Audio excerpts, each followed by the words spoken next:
Hi, this is Kevin Deal from Upscale Audio, and today we're going to talk about the brand new Klipsch AK7 Klipsch Horn loudspeaker. Oh my God, I'm so excited about this because I'm walking around here sporting wood today, okay? I said it. I'm sporting wood. I mean, Klipsch management, including their chief engineer, Roy Delgado, came out here last year and clued me into this whole project. And I really want to thank them for making us the very first dealer to have a pair of these to share with you folks. I sold my first pair of Klipsch speakers back in about 1979 when the cabinets used to have an open back. And they were designed to be placed in the corner of your room because they were really like part of the room. And that's how you got bottom end. So if they were not coupled to the corner of the room, you had to get up and kind of give them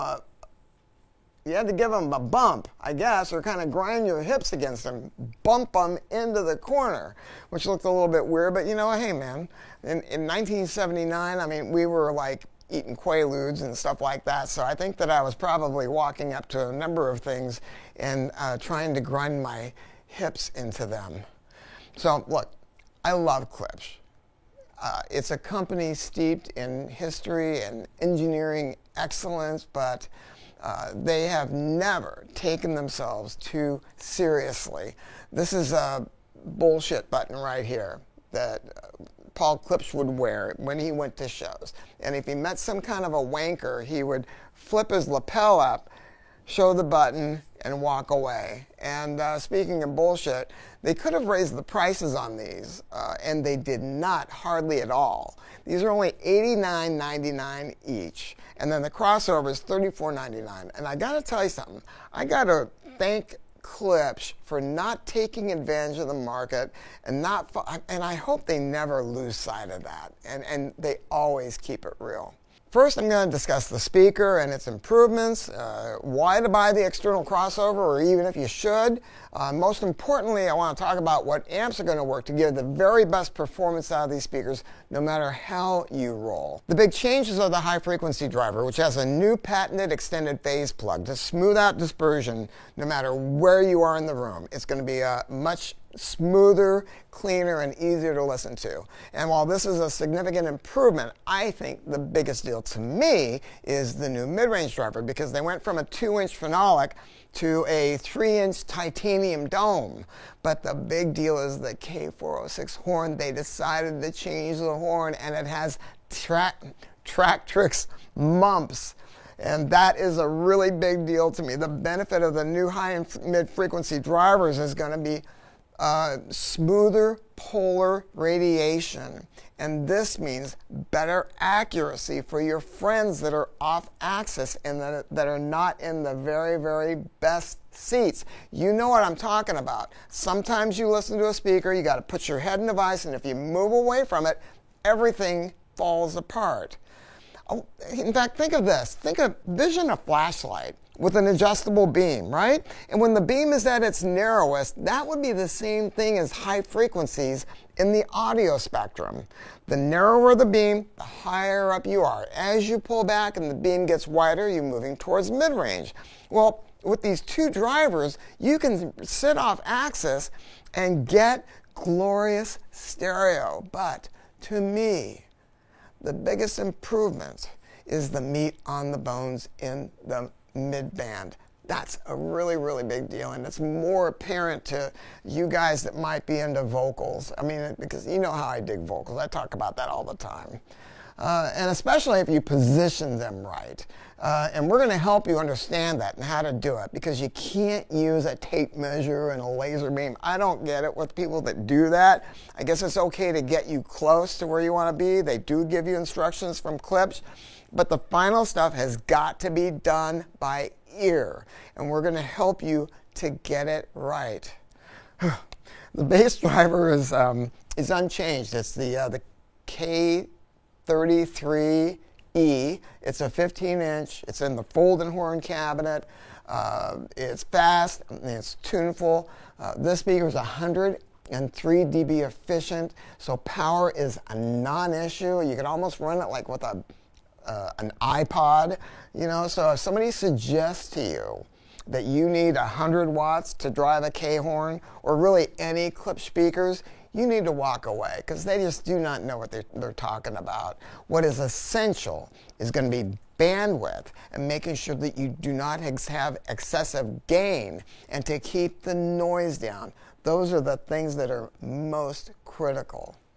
So if all this is so great the way it is, and the passive crossover is so great the way it is, I'm looking inside, I love it, is so great, then why do they have the external crossover? Because there's a few reasons.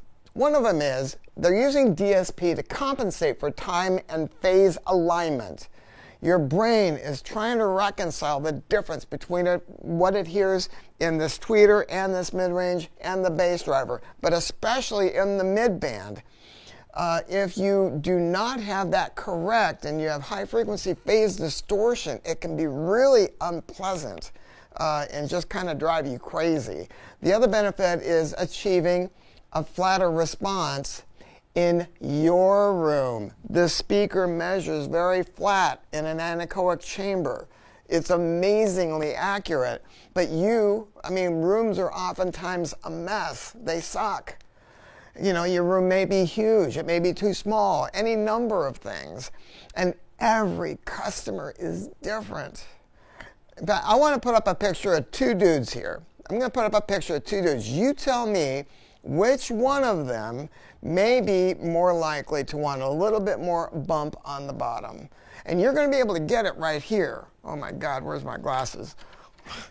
You have the mid-band gain is fixed, while the high frequency and the bass, low frequency, high frequency, those are going to be adjustable. But it's not just the fact that they're adjustable, and I want you to listen to me about this part that people don't talk about. Choosing the amplifier that is most suited to the job. So if you are going to tri-amp this speaker and run an amp here, a separate one here, and separate one here, you can pick the amplifier that is correct for you. And you're just going to go bonkers with it. So let's talk about amplification and the golden rule of horns, because they're 103 dB efficient. All you need is a few watts. It's more important that they are really, really quiet and they have a really good power supply. And I talk about that over and over, but people still buy the wrong shit. So forgive me for harping. So running without the external crossover, I would suggest using a Pathos in-pull amplifier. They are fantastic, gorgeous Italian-made pieces of art, but they were born to be used with horns because they have an incomparable in-pull design. It's a patented design that runs tubes through these big giant inductors into a Class A amplifier, and you are in essence taking a photograph of the tube and enlarging it through the in-pull circuitry. And I don't know how to explain it to you. You need to go read and learn about them. In fact, one of my employees, Chris, has been running the Pathos TT Anniversary into a pair of K-horns, and oh my God, the music just blows up in front of you. It is fabulous. I mean, it is so effortless. It's almost like the room is filled with like an ethereal mist of music that is created by these electronic elves. I mean, you really have to hear it to understand it. And then, because of its in-pull is solid state, you get the low output impedance, and that means the bass grip of solid state. Now, the TT Anniversary is a pretty big amplifier, physically large. But you could use the in-pull Remix Mark II. Now that's a little bit smaller physically, and it's 25 watts per channel. It is handmade in Italy. I mean, it is an absolute gorgeous amplifier, and it's under $6,000, and that makes it a bargain. Now, tubes are the number one choice with K-horns. I mean, if you talk to hardcore people that are into it. And the number one integrated amp would be the Prima Luna Evo 300. One of the reasons is it uses EL34s, which are the way to go with Klipsch owners, I think. I love using KT150s, but the beauty of an Evo 300 is you can use any tube you want, 6550, KT66, KT88, any of them. But there's a bigger deal than that. And that is that you can run that amplifier in ultralinear, which is the most accurate sound, or you can switch it from the wireless remote control to triode operation.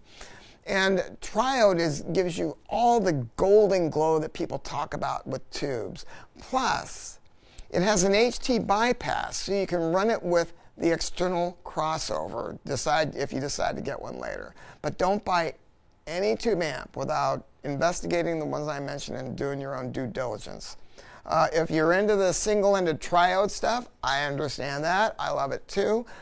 We have the Felix Arioso that we have done with K-horns a number of times, and the Western Electric 91E. Both of them are fantastic. So, now what about if you're going to run the external crossover? What I would do if it was me is I would use the Musical Fidelity M6S PRX. I mean, it's a legendary amplifier. It is respected around the world. It's around $3,000. It's got a fantastic power supply. It's got a high damping factor. That means great bass control. I mean, I gotta be honest with you, you don't even have to spend that much money if you don't want to, but you could, and take that money and put it elsewhere in your system. But the mid-range and the high-frequency amplifiers, that's where it is critical, so do not screw it up. The most popular amp on the planet for Klipsch is the Evo 300 or the 400 amps because they allow you to switch from ultralinear to triode, like I already mentioned, and they have balanced in. But imagine that for a moment. You can actually run this one in triode or ultralinear, or this one, or both of them at the same time. You can change that color. It's just another way to fine-tune this to the kind of music you're listening to. And if it's a great recording or it's a bad recording, it's fantastic. And those amplifiers, they have no peers. Dick Ultra just reviewed the Evo 400 in the Absolute Sound, and I want you to go seek that out because that guy knows what he's talking about, and he tells it the way it is. So anyway, it goes hand in glove with Klipsch. But do your own research. Don't spend more money on amplification because of power. It would be a mistake. It is parts and engineering. So look, come on down here to our beautiful store. We're one of the largest Klipsch dealers in the country, if not the world. We try to have like every color in stock. We stock them with the standard grill. Oh my God, I took the grill off. Eek! It's got a beautiful grill. We'll show you a picture of it, but you can also get it in lamb's wool. So we have them in different colors, with or without lamb's wool, any way you want it. But if you demoed them at a local store, come on, man, give a dude a break and buy them there. It's hard for all, including me. It is very difficult to stay in business, and I mean that. And every town is better off with a hi-fi store and a record store. So my salespeople have decades of experience. They aren't on commission. They're not going to give you bullshit to line their pockets. And I mean, read the reviews about Upscale. That's all you got to do. You know, that's why we say at Upscale Audio, we're going to treat your system like it's ours. Thanks.